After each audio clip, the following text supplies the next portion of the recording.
For many of you, buying or selling a home isn't just a transaction. It's quite possibly one of the most significant financial decisions of your entire life. Absolutely. Huge stakes. And what's the absolute cornerstone of that monumental process? It's trust. Trust in the people guiding you, trust in the systems designed to protect you, and crucially, trust that your money is safe. That's the bedrock, really. But lately, that trust has been profoundly shaken in the Canadian real estate industry, thanks to two high-profile scandals that have sent shockwaves across the country.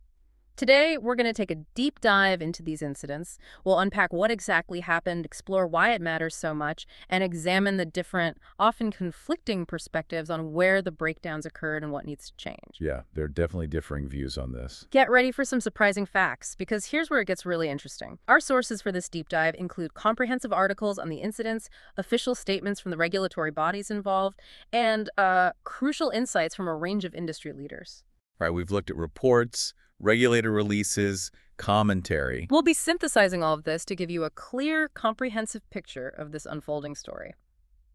Okay, so let's begin with the ground zero of this reckoning. First up, we have the astonishing case of iPro Realty Ltd. In Ontario. This one really hit hard. Imagine a massive brokerage, something like 2,400 agents, 17 locations, suddenly, just abruptly, closes its doors in mid-August of 2025. Just gone, practically overnight. And this wasn't just a business shutting down, it was the start of a financial mystery that would shake the entire province. The initial questions revolved around a staggering $10.5 million missing from the brokerage's trust account. $10.5 million, that's a number that grabs your attention. Now, for many of you, a trust account in real estate is that crucial, legally mandated, segregated account where client funds, like your deposits, your down payments, sale proceeds are held. It's supposed to be untouchable, separate from the brokerage's day-to-day money. Exactly. It's meant to be an ironclad safeguard for consumers. So when $10.5 million vanishes from here, it's not just some clerical error, it's a profound violation of that fundamental protection. It directly hits people's life savings. That's the core issue. Although to clarify, RECO, Ontario's real estate regulator, later revised that missing amount down to $8 million. Still an absolutely staggering sum, right? $8 million is still massive fraud, let's be clear. Right. And what really ignited a public firestorm was RECO's initial statement. They said the iPro Realty co-founders, Rui Alves and Fidele Colucci, would not face charges. That caused outrage, understandably so. Public outrage just soared, leading to intense demands for action. Ultimately, the Ontario Provincial Police, the OPP, launched their own criminal investigation. Which felt like a necessary step given the initial response. And the government didn't stay silent either. In a highly unusual move, the Ontario government announced it was intervening with a full, independent review of RECO itself. A review of the regulator, that's significant. Shows the level of concern. It really does. Then, over in Alberta, we have another deeply concerning case. Remax Real Estate Central in Calgary. Yeah, different province, similar themes emerging. In May 2025, Remax Canada took the pretty drastic step of dropping its affiliation with this prominent Calgary brokerage. This was amid very serious allegations. Allegations swirling around. Wow. What is it, a Ponzi scheme? Exactly. A multi-million-dollar Ponzi scheme reportedly run by a former agent named Eric Drinkwater. Okay, maybe explain that quickly. A Ponzi scheme in real estate. What does that look like? Right. So typically it means an agent takes money from new investors or clients, maybe promising incredibly high returns on fake or non-existent property deals. Then they use that new money to pay off earlier investors. Creating this illusion of profitability. Precisely. But it's unsustainable. Eventually, the whole fraudulent structure just collapses, leaving a devastating trail of losses for clients. And a huge stain on the industry's reputation. In this case, the Real Estate Council of Alberta, RECA, has actually moved pretty swiftly. They've completed their disciplinary process for Drinkwater. Okay, so some action there. Yes. He admitted to serious breaches, and an independent hearing panel found him guilty of conduct deserving of sanction. Found guilty. Okay. RECA has been very clear they think a permanent ban is appropriate, given how serious his actions were. They're just waiting on the panel's final decision for that lifetime sanction. So, consequences for the agent, at least pending the final word. And the story isn't over. Hearings for the brokerage owner, Pat Hare, and the broker, David Lem, are slated for October. So the investigation into broader accountability is definitely ongoing. What's truly striking, looking at both these cases, isn't just the millions involved, or the awful personal impact on the victims, But the speed at which public outrage really seemed to force a much bigger response. You mean from regulators and government? Yeah, it highlights something critical, I think. For all our systems and checks, it's often that external pressure, that public outcry, not just internal oversight, that truly drives accountability when trust is severely broken like this. So it suggests maybe the system is more reactive than proactive? It can certainly seem that way. These weren't minor mistakes. They hit fundamental financial safeguards. The public's swift, strong reaction tells us just how fragile that confidence really is when these systems appear to fail. Indeed. And as you've highlighted, these aren't just isolated incidents of, one or two bad apples. They've cracked open a much wider, uncomfortable conversation about the entire real estate ecosystem. The whole structure is under scrutiny. So when the very safeguards meant to protect you, the consumer, are called into question like this, what are the broader implications? Janice Myers, the CEO of the Canadian Real Estate Association, CREA, she's been quite vocal. CREA weighed in. She stated very clearly that when trust in the industry is broken, it doesn't just impact a few individuals, it actually threatens the reputation, the viability of the entire profession. It's systemic risk in a way. She emphasized that trust truly is the cornerstone of real estate, arguing clients absolutely need confidence their realtor is acting with integrity. Without that, the whole thing crumbles. Makes perfect sense. It's built on that relationship. And it's not just industry leaders expressing concern. The accusations of regulatory failure have been remarkably pointed, especially back in Ontario with the iPro case. Right. The government response there was strong. Stephen Crawford, spokesperson for Ontario's Minister of Public and Business Service Delivery, he didn't mince words at all. He explicitly said RECO failed to deliver on its core mandate. Failed. That's blunt language from government. He called it, unequivocally, the largest case of fraud in Ontario's real estate history.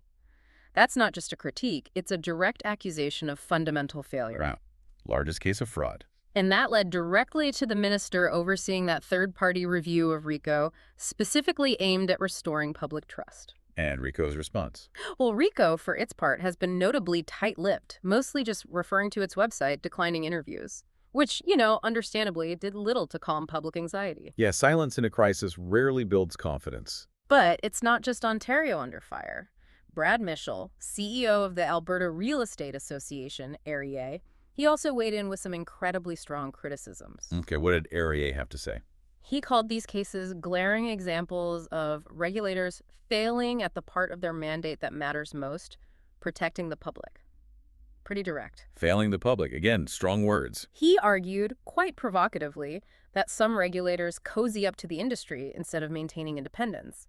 He sees that as a core reason they've lost their way. Cozy, that implies a lack of impartiality. Exactly.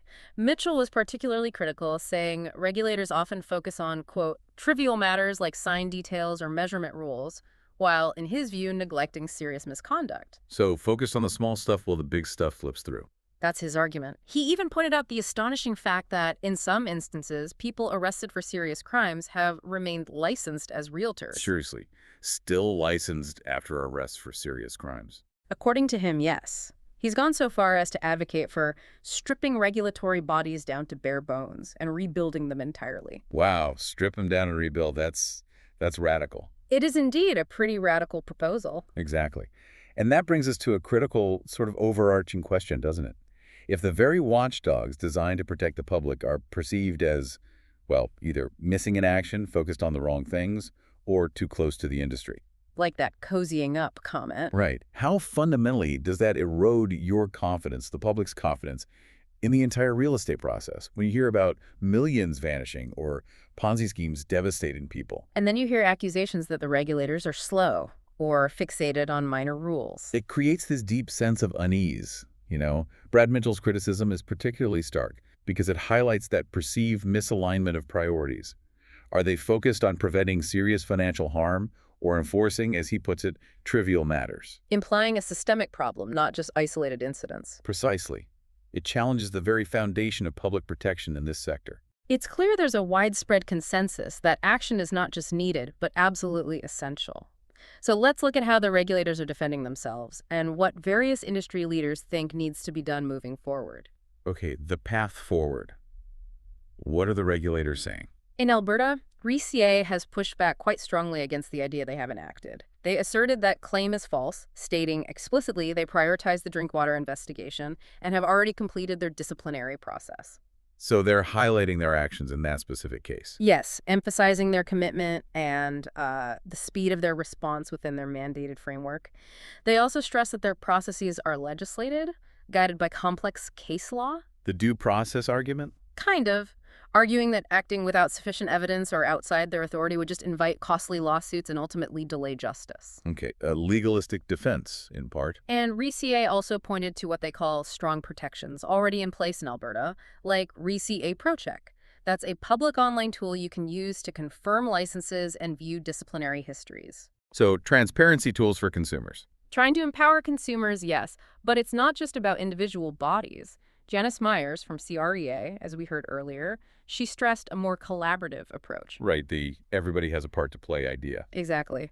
She emphasized that government, legislation, regulatory authorities, and the Realtor Code, which she describes as representing the highest standard of professional conduct, all need to work together. A whole system approach to trust. She specifically called for government to ensure legislation is up to date so regulators can act swiftly when needed, like in the iPro case, where millions seemingly vanished. So giving regulators the teeth they need, essentially. And the industry itself is certainly doing some serious internal reckoning. Todd Shyack, Executive Vice President of Century 21 Canada, offered a very blunt assessment. Century 21's take. He called the iPro collapse a reminder that the industry must reset its standards. He didn't just point fingers outwards. He urged agents themselves to re-examine what they demand from their brokerages. Yeah, interesting. Focus on the brokerage standards. Yeah, moving beyond just cost alone to prioritize stability, strong leadership, and the resources a brokerage actually provides for agent and client protection. So don't just go with the cheapest option. Look deeper. That's the message. Shyack strongly advocated for significantly better oversight, including mandatory regular audits and demanding brokers send in monthly trust account balances to show they're copacetic. Mandatory audits. That's a concrete proposal. Very concrete. He also didn't mince words criticizing brokers who, in his view, charge nothing, do nothing, offer nothing, and allow agents to wallow, implying that race to the bottom on fees can compromise safeguards. That's a strong critique of certain brokerage models. On the other hand, you have Alan Tennant, CEO of the Calgary Real Estate Board's CREB. While he expressed genuine upset when consumers are affected, Oh, of course. he also cautioned against what he termed overreaction. He emphasized that all of our rules and laws need to be fully and effectively enforced, and that we need to have some faith in these systems. Faith in the process, allow it to unfold. Kind of, yeah. Allow them to unfold. He noted that realtors themselves generally have high standards and low tolerance for non-compliance when they're in decision-making roles, suggesting the vast majority are committed to integrity. That's a fascinating tension right there, isn't it?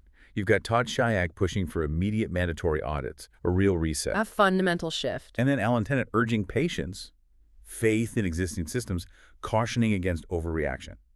How do we reconcile those? It's a core debate, really. It speaks to that core debate within the industry. Can you implement more robust oversight and restore confidence without overreacting, as Tennant suggests? Or is a more fundamental overhaul maybe even that stripping down to bare bones, Mitchell mentioned, the only real path forward when trust is so profoundly breached? Competing narratives about how effective the current systems are. Exactly. And this shared understanding that, yes, individual bad actors are a problem, but the systemic checks and balances, how they're structured, funded, empowered, they need serious recalibration. RECA says, we are acting, but we have to follow due process. While others argue that due process is maybe too slow or too weak or focused wrong. Right. And the call for mandatory audits, the shift in how agents choose brokerages, that points to a deeper industry introspection.